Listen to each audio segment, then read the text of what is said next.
This is Senator Carla Nelson at the Minnesota Senate Chamber in its new temporary spot in the Minnesota Senate building. I want to thank you for your service on the Rochester School Board. I'm here today stepping in for John Call, who's actually just on the other side of this camera. But I want to tell you just a little bit about what's happening at your Capitol. Yesterday, I had a hearing on a bill that I know is probably very important to you, and that is on tiered teacher licensure. I'd like to tell you about a bill that I had a hearing on yesterday in the Education Finance Committee and Policy Committee. It's about an issue that I know is really important to you. I know there's a shortage of teachers, and we are keeping out teachers, highly qualified teachers, from other states and other teachers as well, because they cannot get through the licensing quagmire. In fact, you might recall the Office of the Legislative Auditor released a scathing report and specifically said the teacher licensing system is broken. And it was a very thick report full of many concerning details. Also, a lawsuit was filed and won by out-of-state teachers who felt they were arbitrarily being denied Minnesota state licenses. We all know that the quality of the teacher is the #1 in-school variable when it comes to student achievement. So we want to make sure that we have those high-quality teachers. On the other hand, we need to have very clear and defined requirements for our teacher licensure. The bill that I had in the Education Finance Committee yesterday did that. It requires the Board of Teaching to adopt rules substantially similar to the OLA's model tiered licensure template. So that's one way that we can help you better secure quality teachers for our students. Secondly, another bill that will be coming, getting its first reading on Monday, calls for a study about how we finance our schools. We need to do an in-depth look about, are we financing our schools in a way that is going to make sure that students are getting the best bang for the buck, that we are actually financing in a way that delivers results and that encourages those results. It's been a big 2 weeks at the Capitol. I've never seen such a busy 2 weeks. I've already had 2 press conferences and 4 nighttime hearings. Those things usually don't happen till much later in the session. Another issue that you've talked to me about, particularly the counselors have talked to me about, is mental health and how our schools are actually dealing with untreated mental health issues. This week I jointly teamed up with Senator Wickland from DFLer from the metro area here, and we have proposed the Excellence in Mental Health bill, which can transform how we deliver mental health services in this state, providing a one-stop collaborative environment for both mental health and chemical issues. I'm hopeful for good passage on that bill. It's got strong bipartisan support and bicameral support as well. Another bill that I also had a press conference on is the Early Learning Scholarships bill. We know if we want to close those achievement gaps, it needs to start in the early years.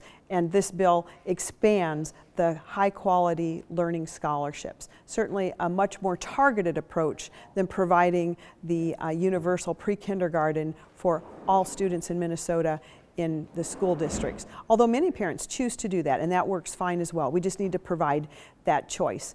It's great to serve you. Thank you for your service. We know education is the great equalizer. It's the moral issue of our day. It's the economic issue of our day, and it's the racial issue of our day. And I know that with your leadership and strong support from throughout the state, that we can close that achievement gap. It is appalling that Minnesota continues to scrape the bottom, be the bottom, in having the largest achievement gap. We can no longer afford to do that. We have to quit admiring it. We need to take action. Things that we've talked about today, whether it be the mental health, Excellence in Mental Health bill, or making sure all students start off being able to be successful in school. Those are the kind of things, the early literacy initiatives we have, those are the kind of things that can close that achievement gap.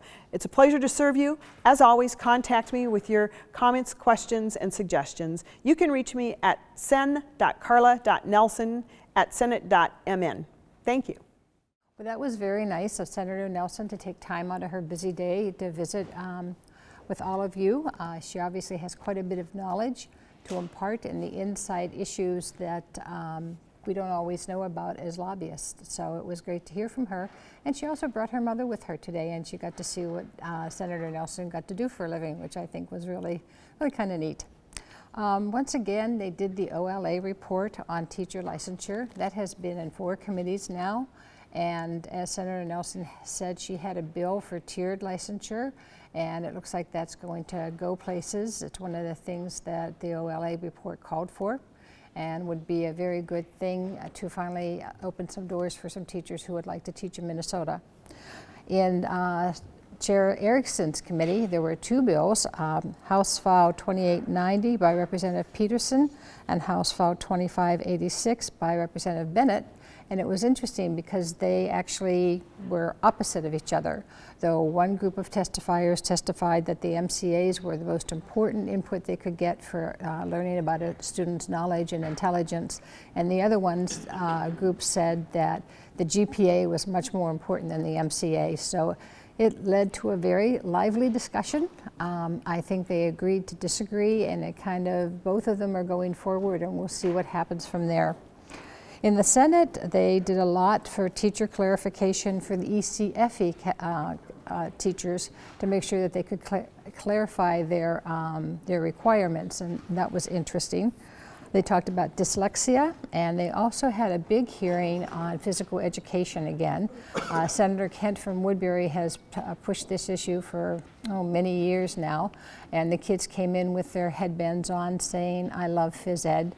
And this was actually in the finance part of Chair Uyghur's committee, and he did move it on to the finance committee, so maybe this year they'll finally get some fundings for some phys ed teachers. The Minnesota Department of Education put in their policy bill, and that's going to be heard again next week. So it's going to be interesting to see how that turns out, because there are some amendments. In Chair Loon's committee, the child parent home visit grants were talked about, the Northside Academy zone update was done, and quite a few other things that the state gives money to. Our bills, as far as we are concerned, Representative Pearson has House File 3233, and that's the concurrent enrollment funding for teachers, and he was very excited to carry that bill. And Representative Slocum actually has the increase in the levy as House File 2980 and Senate File 2748 with Senator Hoffman. That was a difficult bill to find a Republican to carry, because it is an increase, even though it's an increase in local control, it is an increase in money, which is quite a touchy issue up here this year. Representative Norton has House File 3051 for the general ed, the unfunded mandates to start a task force and actually say what mandates we're talking about. Year after year, people say, well, we want to get rid of the unfunded mandates, and nobody really has a list or has 2 or 3, whereas there's volumes. So this would start a task force. And we have a hearing coming up on that in the Senate on Wednesday. Senator Clausen has that bill. Senator Stump has the Q-Comp bill, and at this point in time, that's kind of where we stand as Rochester. I hope you have a wonderful afternoon, and as always, comments are welcome. Thank you.